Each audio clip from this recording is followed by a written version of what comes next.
अस्सलामुअलैकुम। उम्मीद है आप सब खैर खैरियत से होंगे। ठीक है, स्टार्ट करते हैं जी यूनिट 9 के एमसीक्यूज। लेकिन स्टार्ट करने से पहले you are requested to please hit the like button, जो कि बिल्कुल लेफ्ट साइड पर है। आपका मिनी सेकंड भी नहीं लगना, और साथ में जो है आप चैनल को सब्सक्राइब करें अगर आपको सेकंड ईयर की नए कोर्स का इसी तरह कीज दरकार है। ठीक है, ओके जी। Number one, on doubling amplitude of the wave energy is increased how many times. देखिए हमारे पास जो है A for amplitude, E for energy.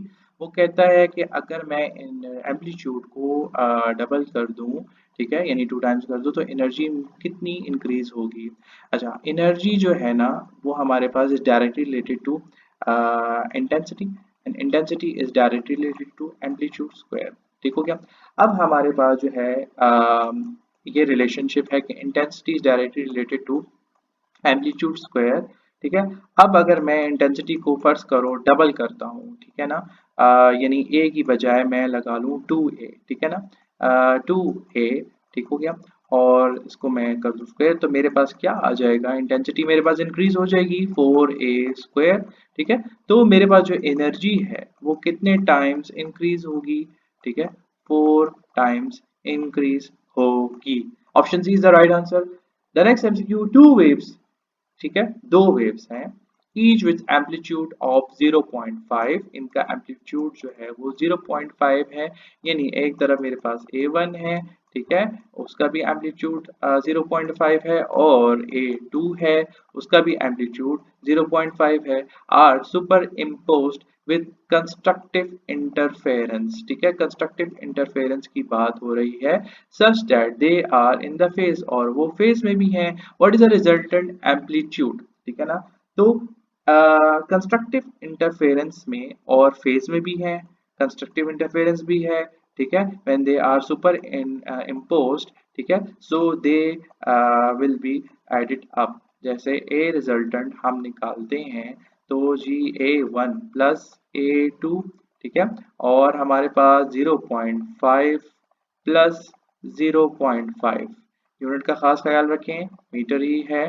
ठीक है, और ये आ जाएगा जी 1 मीटर, तो 1 metre is the right answer. Third MCQ, what happens when two sound waves of frequencies differing by more than 10 hertz, ठीक है, reach our ear simultaneously। अच्छा, अगर दो साउंड वेव्स हैं, ठीक है, और वो डिफर कर रही हैं, ठीक है, 10 हर्ट्ज पे, मतलब उससे ज्यादा है, और वो हमारी ईयर तक पहुंचेंगी, तो क्या होगा। देखिए हमारी ईयर तक जो पहुंचेंगी, तो बीट्स आर नॉट प्रोड्यूस। क्यों? क्योंकि ये बीट्स इतनी फास्टली फ्लक्चुएट करेंगी कि हमारा ईयर उसको फॉलो कर ही नहीं सकता। तो हमें दो सेपरेट टोन्स जो है वो सेंस हम करेंगे। ठीक है, अच्छा जी। A car has two horns, एक गाड़ी है उसके दो हॉर्न हैं। One is emitting a frequency of 199 hertz and the other is emitting a frequency of 203 hertz. What beat frequency do they produce? अगर हमने बीट फ्रीक्वेंसी निकालनी है, तो हम जो है वो क्या करेंगे, 203 माइनस 199, ठीक है, और यहां से हमारे पास जो है वो आएगा 4 हर्ट्ज। ठीक है, okay, so A is the right option. Okay जी, which of the following frequencies are higher harmonics of a string with fundamental frequency of 150 hertz. अच्छा, 150 हर्ट्ज की बात हो रही है, और इसमें से कह रहा है हायर हार्मोनिक्स कौन से हैं जी। ठीक है ना, तो हार्मोनिक्स होते क्या हैं, ये इंटीजर मल्टीपल्स होते हैं फंडामेंटल फ्रीक्वेंसी के। ठीक है, यानी बेसिक फ्रीक्वेंसी होती है। ठीक है, और हम इसको किस तरह इवेलुएट करेंगे, F N is equal to N multiply by, ठीक है, F1। ठीक हो गया। अच्छा, अब बात ऐसी है कि हायर फ्रिक्वेंसीज के लिए जो है हम इवन ही प्रेफर करेंगे। ठीक है, तो अगर मैं F2 निकालूं, तो मेरे पास आएगा जो मेरे पास जो सेकंड हार्मोनिक है, ठीक है, सेकंड हार्मोनिक यानी 12 इंटू 150, तो मेरे पास आ जाएगा 300। और सेकंड के बाद फिर मैं जाऊंगा फोर्थ पे। ठीक है, फोर्थ पे जाऊंगा तो फोर्थ मेरे पास जो है 154 आ जाएगा 600। ठीक है ना, अच्छा, तो मेरे पास इस हिसाब से जो राइट आंसर बनता है वो 300 और 600 बनता है। देखिए 200 300 नहीं बनता, ठीक है। ना ही 250 450, क्योंकि देखिए सारे के सारे राउंड फिगर्स नहीं है। 250 500 कैसे हो सकता है, ठीक है। सो आपने इस फॉर्मूले को फॉलो करना है। अगर आपके पास कोई और क्वेश्चन आ जाता है तो आप खास तौर पे ये देखोगे जी कि हायर हार्मोनिक्स आपको चाहिए, ठीक है।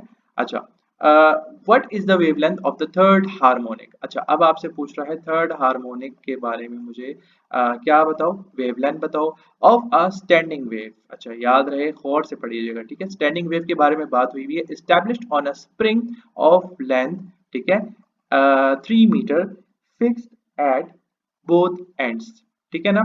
अच्छा जी, यहाँ पे मेरे पास जो है मैं यूज करूंगा लैम्डा, ठीक है, इज इक्वल टू 2l, ठीक है। Lambda n is equal to 2l by n, ठीक है। इस टाइम पे मेरे पास जो है थर्ड हार्मोनिक मुझसे पूछा हुआ है, तो 2 मल्टीप्लाई बाय l जो है मेरे पास 3 है, ठीक है। 3 मीटर है, और n जो है यानी थर्ड हार्मोनिक वो भी मेरे पास 3 है, ठीक है। तो मेरे पास जो है वो 3 से कैंसिल आउट हो जाएगा, और मेरे पास जो है लैम्डा की वैल्यू आ जाएगी 2 मीटर, ठीक है। तो ये जो है मेरे पास थर्ड हार्मोनिक की जो है वो वेवलेंथ हो गई, ठीक हो गया। अच्छा जी, उसके बाद है a node is a point located along the medium where there is always. देखो ये है मेरे पास नोड, ठीक है, ये नोड है और ये नोड है। अब यहाँ पर देखो ना कि यहाँ पर हमेशा से ये होगा डिस्ट्रक्टिव इंटरफेरेंस होगा, ठीक है ना। जो एंटी नोड्स हैं वो कंस्ट्रक्टिव है, और जो नोड्स हैं वो डिस्ट्रक्टिव हैं, ठीक है। तो यहाँ पे जो मेरे पास आएगा डिस्ट्रक्टिव, क्योंकि डिस्ट्रक्टिव पे जो ये जो नोड्स है ना ये कैंसिल कर देते हैं, ठीक है, वेव्स को। डिस्ट्रक्टिव इंटरफेरेंस पे जो है ना वेव्स कैंसिल आउट हो जाती हैं, ठीक है। ओके जी, which phenomenon is produced when two or more waves passing simultaneously through the same medium meet up with one another। अच्छा, वो कहता है कौन सा फिनोमिनन होगा। ये हमारे पास चार फिनोमिनन दिए हुए, ठीक है। अच्छा, व्हेन टू और मोर वेव्स, टू या दो से ज्यादा waves passing simultaneously through the same medium, ठीक है, मीडियम भी सेम है, meeting up with one another, ठीक है। तो इसका जवाब है जी इंटरफेरेंस। और इंटरफेरेंस हमारे पास कंस्ट्रक्टिव भी हो सकती है और डिस्ट्रक्टिव भी हो सकती है, ठीक है। अच्छा, बाकी सबको जरा बयान करते हैं। रिफ्लेक्शन क्या है, वो तो बाउंसिंग बैक है, ठीक है ना। यहाँ पे साइमल्टेनियसली पासिंग है, और ये बाउंसिंग बैक है, तो ये नहीं होगी, ठीक है। डायफ्रैक्शन के बारे में बात करें तो ये spreading of waves around the obstacles है, तो ये भी नहीं होगी। स्प्रेड के बारे में तो बात नहीं हो रही ना, पासिंग की बात हो रही है। और इसके अलावा रिफ्रैक्शन के बारे में अगर बात करें तो वो कहता है बेंडिंग ऑफ वेव्स, तो यहाँ पे कोई बेंडिंग वगैरह तो नहीं हो रही, तो ये भी ऑप्शन नहीं है, ठीक है। अच्छा जी, एमसीक्यू नंबर 9 है a standing wave is formed by wave of frequency 256 hertz, ठीक है। The speed of the wave, ठीक है, 128 मीटर पर second. The distance between the nodes, ठीक है, नोड्स के बीच में क्या डिस्टेंस होगा, ठीक है। तो अब हमारे पास यहाँ पर मैं इसको यूज कर सकता हूँ ना, v is equal to F lambda, ठीक है। और मुझे जो है वो डिस्टेंस रिक्वायर्ड है, ठीक है, यानी एक नोड से लेके दूसरे नोड तक डिस्टेंस मुझे रिक्वायर्ड है, लैम्डा रिक्वायर्ड है। तो मेरे पास जो है वो आएगा sorry distance between two nodes, ठीक है, लैम्डा के बारे में बात हो रही है। लैम्डा यहाँ से लेके यहाँ तक लैम्डा बाय 2 है, और यहाँ से अगर मैं यहाँ तक जाऊं तो ये जो है ये लैम्डा है, ठीक है। अच्छा जी, यहाँ पे मुझे चाहिए लैम्डा बाय 2, लेकिन पहले मैं लैम्डा एवेल्युएट करूंगा। तो लैम्डा जो है मेरे पास है v बाय एफ, ठीक है। मेरे पास जो वेलोसिटी जो सॉरी स्पीड जो है वो है 128, और मेरे पास जो फ्रीक्वेंसी है वो है 256, और यहाँ से मेरे पास जो आंसर आता है वो आता है 0.5। लेकिन क्योंकि मुझे उसने पूछा है नोड के बारे में, डिस्टेंस बिटवीन नोड, तो मैं लैम्डा बाय 2 एवेल्युएट करूंगा। 0.5 डिवाइड बाय 2 मेरे पास आ जाएगा 0 पॉइंट, ठीक है, 25। तो यहाँ पर 0.250 metre is the right answer. An air column that is closed at one end is used to determine the speed of sound, ठीक है। एयर कॉलम के बारे में बात हो रही है और कह रहे हैं कि क्लोज्ड है और वन एंड से, ठीक है। The frequency of the tuning fork used is 329.6 hertz, ठीक है। The length of the shortest air column producing the resonance is 25 centimetre, ठीक है ना। तो ये जो है मेरे पास आ गई लेंथ, ठीक है। The speed of the sound must be, तो हमसे क्या पूछ रहा है कि स्पीड ऑफ साउंड क्या होगी। अच्छा जी, देखिए बात हो रही है क्लोज एयर कॉलम की, और क्लोज एयर कॉलम जो है वो उसकी शॉर्टेस्ट रेजोनेंट लेंथ जो है वो हमारे पास होगी L is equal to lambda by 4। ठीक है, अब हम एवेलुएट करेंगे लैम्डा, क्योंकि हमारे पास जो है वो एल की वैल्यू है एल इंटू 4। ठीक है, तो 25 फोर्स आर मेरे पास आ जाता है क्या कहते हैं उसे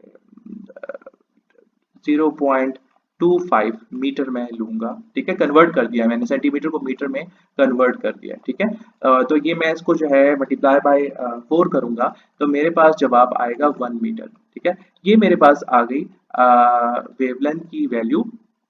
अब जो है मैं अप्रोच करूंगा v is equal to F lambda पे। ठीक है, और मैं स्पीड ऑफ साउंड निकालूंगा, f की वैल्यू मेरे पास है 329.6।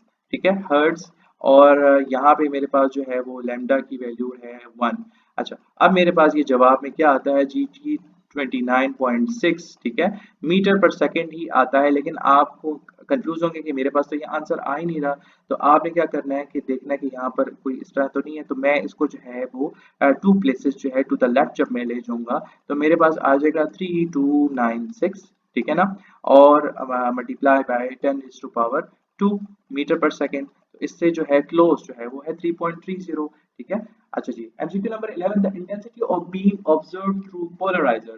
ठीक है, तो पोलराइजर का काम क्या होता है, पोलराइजर जो है वो रिड्यूस करता है इंटेंसिटी को by allowing only component of light align with its axis। ठीक है, मेलिस लॉ के तहत। ठीक है, मेलिस लॉ जो कि कहते हैं I is equal to I naught, ठीक है, cos स्क्वायर थीटा। अब आप देखो यहाँ पर ये जो है ना मुख्तलिफ रैंडम पोलराइजेशन है, मतलब ये मुख्तलिफ इनकी प्रोपिगेशन जब ये पोलराइजेशन से गुजरती हैं तो यहाँ पर ये स्पेसिफिक एक्सिस है, पोलराइजिंग फिल्टर लगा हुआ है, और यहाँ पर पोलराइजेशन डायरेक्शन जो है ये एक एक स्पेसिफाइड जो है ना वो डायरेक्शन में जो है ना वो अलाउ करता है। ठीक है, पर्टिकुलर कंपोनेंट ऑफ लाइट को। तो यहाँ पर हमारे पास क्या होगा, इंटेंसिटी रिड्यूस होगी ना। ठीक है ना, यहाँ पे इतनी इंटेंसिटी थी और ये यहाँ पे आके रिड्यूस हो गई, तो यहाँ पर जो है वो डिक्रीज आएगा ऑप्शन। ठीक है जी, एंड जज़ाकल्लाह खैर।